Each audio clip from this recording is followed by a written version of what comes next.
Tonight we're talking about a subject that you've never had a problem with, but the guy next to you has. And I come from a heritage of angry men.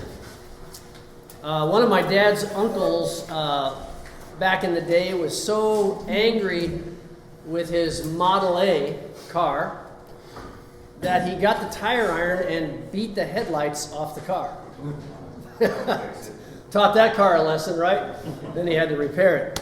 My dad's dad was an angry little Norwegian guy and got incensed when the telephone company was going to charge him $1.25 for his phone bill. So he took the old oak box off the wall, and he went and threw it in the creek. So I'm sure that solved a lot of problems for him. Then anger skipped a generation because I never saw my dad angry. I saw him impatient. He was always in a hurry. But I never saw him angry. I never heard a word of anger out of him toward a thing or a person. So I inherited what he missed. And so I inherited this anger mainly toward inanimate objects. And so there are knuckle marks in the drywall of my garage and oft-repented sailor talk that happens when things don't work as I think they ought to work. And every year when I went to camp and threw my pine cone in the fire and was saying I want to rededicate my life to the Lord and I want to burn for Him, I want to be a missionary for Him, I'll do what He wants me to do, what I was really saying was, Lord, take this anger away from me. Because I would get angry on the ball field, I'd get angry with my friends, I'd take my bat and go home and, all that kind of stuff. And I didn't know where it came from. So what do you think of when you think of anger? Is it hot? Is it an angry blast? Is it a flurry of indisputable words accompanied by physical intimidation, loudness, threats, and destructive kinds of things? Is it like Rambo, Last Blood for you? Or is anger more of a smoldering volcano? It's like Charles Bronson lethally stalking the perp. And it's like the lava of Kilauea in the Hawaiian Islands.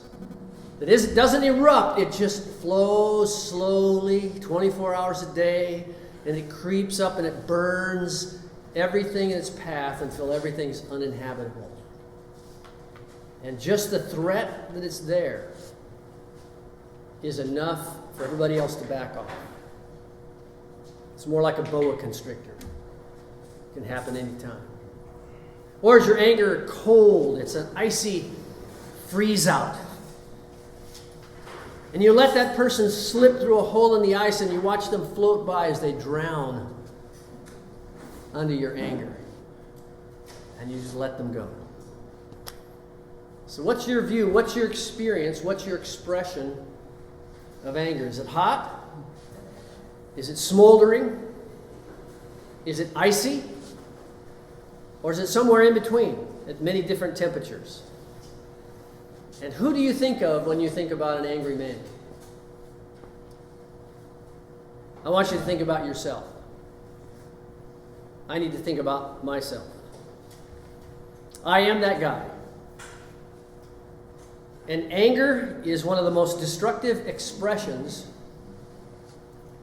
of our manhood. Now notice what I said. I said expressions. I didn't say emotions. Anger is an emotion. God gives us anger as an emotion. We'll talk about that in a few minutes. The issue is how we express it. Feeling angry is not wrong. It's the expression that causes the collateral damage. But it doesn't start with circumstances, with people, with traffic, with fools, with slights, with insults. Anger starts and is incubated in the mind. I make myself angry. I allow myself to become angry. I feed in my mind thoughts that make me angry. And some of us have a lot on our mind with anger. So how do we talk back to the fire of anger? You know, last week was a bit of a fire hose, a lot of scripture. I'm going to try to keep that a little bit under control today, but I'm going to go to one primary scripture today, and it's found in James chapter 4. I don't think I have it even in your notes, the whole context. James chapter 4, verses 1 through 4. How do I talk back to my anger? Well, we need to understand, first of all, its origins and its characteristics. What causes quarrels and what causes fights among you? Is it not this, that your passions are at war within you? You desire and do not have, so you murder. You covet and cannot obtain, so you fight and quarrel. You do not have because you do not ask. You ask and do not receive because you ask wrongly to spend it on your passions. You adulterous people, do you not know that friendship with the world is enmity with God? Well, let's talk about anger. First of all, let's just understand where it comes from and some of its characteristics so that we can not only recognize it, but so that we can begin to talk back to it in a healthy and biblical way. So, you know, your computer has hardware, it has software, and now all of our computers have malware, right? They have viruses. So let's talk about the malware of anger. Why am I an angry man? What ticks me off? What hacks me off? What lights my fuse? What blows my stack? What tees me off? What makes me mad as a hornet, as mad as a wet hen? What makes me blow a gasket or gets me miffed? What makes me hotter than the collar or steamed or gives me a conniption fit to where I see red and it pops my cork and I go ballistic? Why do I get angry? Why am I an angry man? Well, is it because of delays? Somebody is stealing my time. I never knew how angry I was, how impatient I was until I had children. And I'll just tell you what I've needed to talk back to. In college, I ran cross country and track, and I was in a suite of 4 rooms. In our room, I was with my roommate, and we got up every morning at like 5:45, and we ran 5 miles, and then we had our real workout in the afternoon. So we were always calculating, how can we get enough sleep to get up early? Well, we were on a go to bed at 10 o'clock schedule, and the rest of the guys in our suite were on a go to bed never schedule. And so they were always banging stuff and yelling in the showers and making noise, and I was, of course, afraid to do this, but my roommate would go and he would just go off on them every once in a while. But I remember I began to hoard my sleep time. Even now, when I go to bed, I know exactly how many hours I can get. I need my rest. So what happens when you have a baby?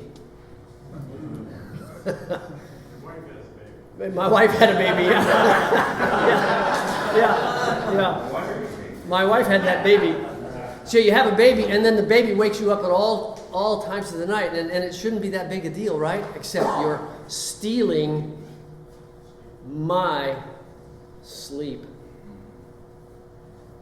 Do you get angry because of delays, of your time being stolen? Or because of jealousy, somebody has something or holds something that belongs to me? Do you get angry because of disrespect, that you're put down, you're emasculated, you're diminished in some way? It could be in a relationship, it could be at work, it could be anywhere. Do you get angry because of threats, things that come against you? Do you get angry because of deprivation, of hungers that you have, longings that you have? Do you get angry because of provocation? Something's jabbing you in the chest, daring you to respond, and there's a rage that surges up in you. Well, here James tells us something that's very important. He says, what causes quarrels and what causes fights among you? He says, what's running in the background? And he says earlier in chapter 3, verse 16, he says, where there's jealousy and selfish ambition, there will be disorder in every vile practice. This is one of those disorders. My expression of anger is most often a disorder, and it's often a vile practice. What's running in the background is not all the outward cuts and bruises. It isn't even the words of another person. It's that in my past I've been humiliated. I've been shamed. I've been treated unfairly. There's been favoritism. There's been abuse in my past. And when I bump into one of these circumstances, I kind of go, oh no. That's not going to happen to me again. And to prevent that from happening, I get big, I get large, I inflate, I get angry. I want to prevent something negative from happening to me. It's triggered by things that have happened in the past. It says here in James that my passions are at war within me. And some of those passions aren't bad. Many of those passions are good. They're passions for justice or for vindication or for safety or security or just knowing that I'm worthwhile. That's a good passion, but the problem is when it fuels anger, when it's expressed by anger, it's often expressed in a toxic fashion. James says here, don't you know that a friend with the world is an enemy with God? And we talked last week that a friend of the world is basically somebody who is programmed by the whole world system. It might not have been some notable humanistic secularist who said, I want you to go against God. No, that's not what it is. It's just all the ways I learned to survive as a boy, as a teenager, in my first job, or in the armed forces, or under an abusive boss. I learned all those things, and most of them were the way of the world of how to survive, and not how to really be a reconciler in that situation. It's the flesh. It's the reflexes of self-protection. So that's all the malware that's running in the back of my head. And we want to ultimately tonight talk about what do we put in its place. But let's talk about the mother of anger. What gives birth to anger? Look what it says in James chapter 4, verse 2. You desire and do not have, so. You covet and do not obtain, so. In other words, I'm driving somewhere and I'm in a left turn lane and I'm in a hurry and there's 7 cars in front of me. And I've only got 3 minutes to get to my next appointment. And it's an important one. And I don't want to be embarrassed. And I'm known for being on time. And I'm a regular guy. I keep my schedule. So the left turn arrow turns green. And the first person waits for an eternity. 1001, 1002, 1003. Finally dribbles through the left turn lane, and the other person leaves a football field of space in between them, and the third person is picking up a hamburger from the floor mat, and 3 cars dribble through this left turn lane. I have a theory about left turn lanes. If we would all pay attention, and then when it turns green, we all count to 3, 1, 2, 3, and we all floor it simultaneously. But here I am, we jog forward, and I'm still the 4th car back in line, and I'm ready to commit vehicular homicide. Because these fools in front of me cannot pay attention. The problem is they're all coming to Berean on Wednesday night. And I'm their pastor.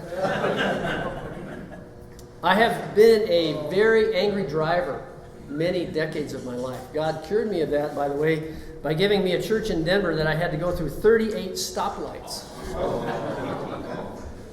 He wore me down. But here's what James says. You have a goal. You have a desire. You have an objective, and it gets blocked. And that's what causes anger.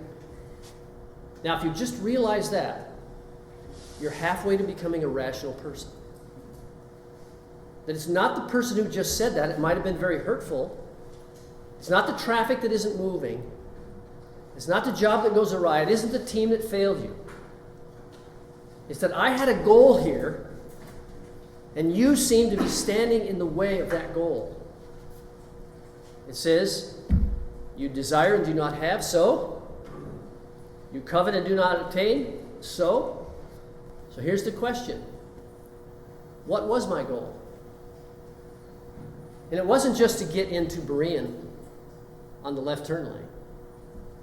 It was that I wouldn't look bad, that I would be on time, I'd be the hero, I would keep my appointment. All kinds of things about me would be okay. But something about the symbolism of being a few minutes late, something about the symbolism of having to wait, got in the way of my goal. So it's not just getting through a green light. It's all about what I've loaded into my malware, and that's the mother of anger. So what are the methods of anger? Well, James says, what does anger look like? It looks like quarreling and fighting.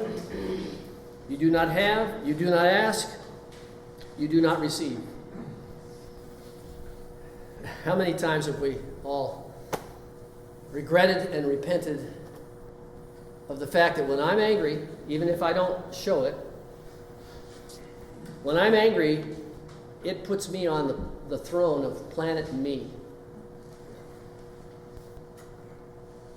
And I don't really care if anybody else's needs get met right now. This is about me. And the methods of anger is I will quarrel and fight to get what I need. In fact, it even says you'll murder. How many of us have killed a relationship because we didn't get what we wanted? Anger puts me on the throne and nobody else matters at the moment. I take charge. I say what I want. I say what I think. I plot. I scheme. I sabotage. I'm even passive aggressive and really sneaky. Whether it's hot, smoldering, or cold, my anger basically says, right now, I can do without you. Because I have a goal. And you stand in my way. Well, what are the misfires of anger then? How is anger perpetuated? Well, we won't go into all these verses, but you can look them up later. It's hate. Don't hate your brother in your heart. It's anxiety. When we fret over evil, that's usually anger talking. We want to do something about it. Harsh words, stir up strife. Soft answer turns away wrath, but harsh words stir up strife. Taking counsel with angry people. Boy, right now we probably should turn off all media. Because everybody wants to make me angry with their soundbite. And I did turn off the media. I watched 5 minutes of news tonight. I said, I can't handle it. Reaction and retaliation, the cycle, the one-upmanship. You did this to me, I'll do that to you, and, I will not lose. Whereas the Bible says, love your enemy and pray for those who despitefully use you and bless them. So this is basically the anatomy of anger, the malware of anger, the mother of anger, the methods of anger, and the misfires of anger. So how can I talk back to my anger? We're going to use this very simple format, and that is this. First of all, we're going to do the 3 R's. We're going to recognize, resist, and replace. It's on your notes. You don't even have to write it down. Just take them with you, please. I have all those notes that I need. Recognize, resist, and replace. Now, guys, one of the things I realize is that you have to practice this usually after you've had a bad incident. And you need to walk yourself back and say, how could I have rewired that situation? We need to practice, because when we're on the spot, it's hard to think about this. That's why we need to fill our minds with wholly different thoughts and talk back to our anger. So here's what it says in Ephesians 4:26. To recognize our anger. Be angry and do not sin. I was raised in an environment where, like I said, I never saw my dad angry. I never heard him say an angry word. And I was raised in a church context that was, it was probably passive-aggressive, because the default setting for anybody in our church who came to a business meeting and wanted to have blue carpet instead of red carpet, if the loudest voice was, we're going to get red carpet, then the godly thing to do was to submit. So you didn't have an alternative opinion, you didn't have a contrary idea, and you certainly didn't argue in a healthy way. So what I learned, I don't know that they tried to teach me this, what I learned as a boy, the children are good observers, but they're lousy interpreters. What I interpreted from my experience of watching adults was that adults never get angry. And Christian adults, absolutely not. So what happened when I got married? What do I do with my anger?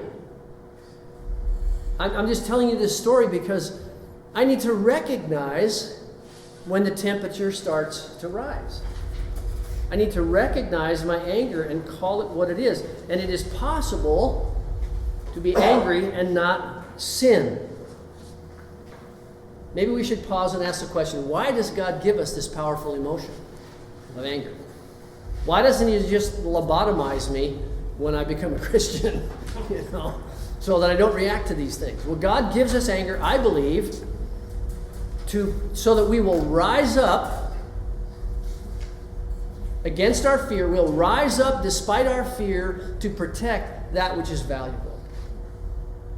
It's like the mother who has to lift a car off her toddler, or the mother bear that will protect her cub. There's something about anger that makes you bold and courageous. You don't think about the consequences. You turn it into determination. You turn it into a fight in the right way. And I believe that's why God gives us anger. It's to fight for life. It's to fight for honor. It's to fight for peace, community, truth, justice, to have the courage to help the weak and the vulnerable. But the problem is, it's usually about protecting me. I was on a bike trip a couple years ago, and it was in Wisconsin. I think it was in June. And along the ditches were all these reeds, and about every 100 yards there was a red-winged blackbird on the wire. And as I rode along, huffing and puffing, these male blackbirds would dive bomb me and peck on my helmet. I'm riding along doing this, They couldn't hurt me, but it's weird to have this bird right over your head. And they were practicing, a healthy form of protection. They were protecting the nesting mother birds with their eggs. And I believe this is what God does to give us anger. He wants us not to turn it into our own spitefulness. He wants us to turn it into protectiveness, determination, commitment, and strength. And before we leave this, we need to recognize that anger is a secondary emotion. Did you know that? Anger comes from somewhere. And this really helped me when someone shared this with me. Anger comes from something that lies beneath. And you know what it is? It's fear. It's fear.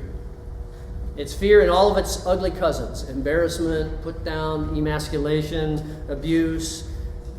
It's fear. What happens is when I feel threatened by something, in my ego, in my work, in my relationships, in my money, in my yard, in my athletic competence, when I feel threatened in any way, there's a tinge of fear, and anger is the secondary emotion to that, because anger is a way to mask that fear. I don't want you to see how fearful I am. I'm going to get large, I'm going to get angry, and I'm going to dodge what's really happening by showing my anger. I'm going to close off my heart and mind to new information. Anger is like a smoke grenade. So nobody can see what's going on. All we can see is the anger. Now again, this is not easy.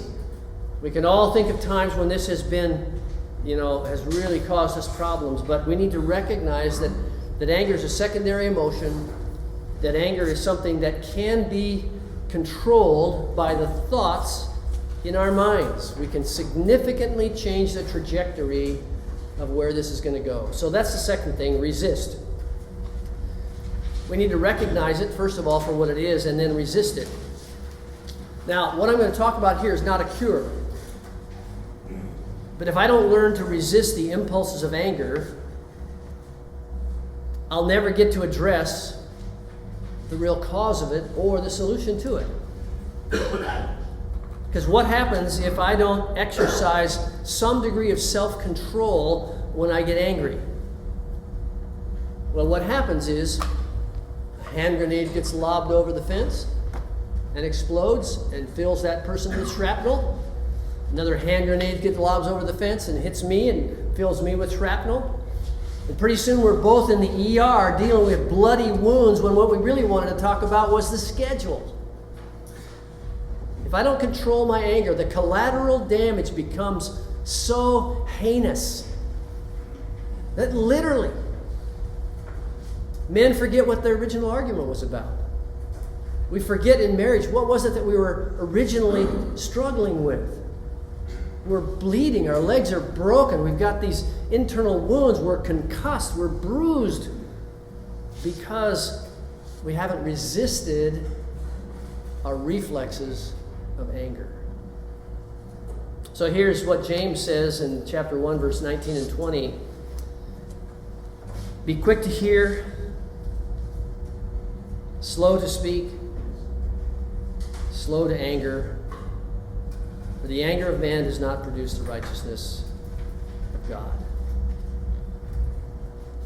If you get angry on the golf course, which of course never happens, and you shank one into the trees for the third time, and you're totally frustrated with yourself, and you come back with your bazooka driver and bash it into your golf bag and throw it into the water, you've just lost everything, right? You're probably not going to correct your swing on the next hole. And everybody in the foursome is going, whoa.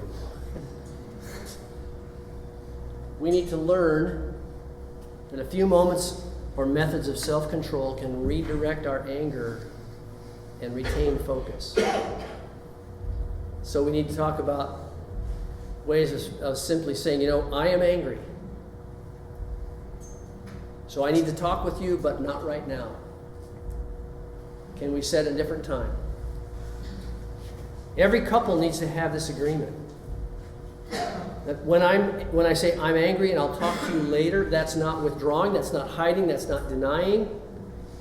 And it's a little secret here. Our wives don't like that. But we need to teach them when we're not angry, hey, next time we have this thing, what I'm going to say is, I'm angry, I need to withdraw. That's not telling you I don't love you. It doesn't mean I won't be back. I will be back, but let's do this at 7:30 after the kids are in bed. We need to practice some restraint, which means to resist the initial words that we have. And we should never say, you make me angry, because that's a contradiction. Well, here's the big word. We recognize it, we resist it, and we need to replace it. James 1:21 says, put away all filthiness and rampant wickedness, and receive with meekness the implanted word. I am least humble when I'm angry. I'm least reasonable when I'm angry. I'm least rational when I'm angry. And so James is giving us kind of a one-size-fits-all response here. When I recognize I'm getting angry, when I want to resist it by at least practicing some self-control, and I want to walk away from that situation so that I can come back refilled by putting away my selfish, filthy desires, my rampant wickedness, and receive with meekness the implanted word, which is wisdom. We need to practice this, guys. My neighbor, a lady, asked me a while back to come over and look at her leaking hot water heater, and there was a pipe that was coming into it, was leaking. And I said, hey, we can fix that. Shut the water off. I'll go to Menards. I'll get you a new pipe. We put it on. There was no sweat, I was really the hero that night. But here's the point. I had some experience with that. I know a little bit about that, and I've practiced that a few times, and so I was confident going in, this problem can be solved, because I have some successful experience with it. Now, you get me into Amazon, into the bowels of their labyrinth, trying to figure out my ad on there for my book, and there's no human being to talk to. And none of their signals are on the page that they tell me they're supposed to be on. And I feel threatened, emasculated, and stupid. So I get angry.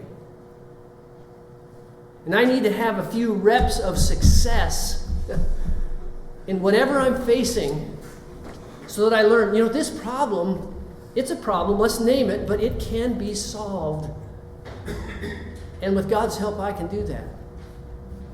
And we need to do that with anger. We need to recognize the things that make us angry, that cause us more anger, and recognize, with a little experience of doing it the right way, being guided through it, being mentored through it, to get some experience, some reps in doing it right, we begin to replace old reflexes, old habits that just fly instantly. And we need to recognize that in the spiritual realm, there's an enemy who is always trying to dislodge us from our identity, from our position in Christ, and telling us, hey, nothing happened to you when you became a Christ follower. You're still the same old rageful person you always were.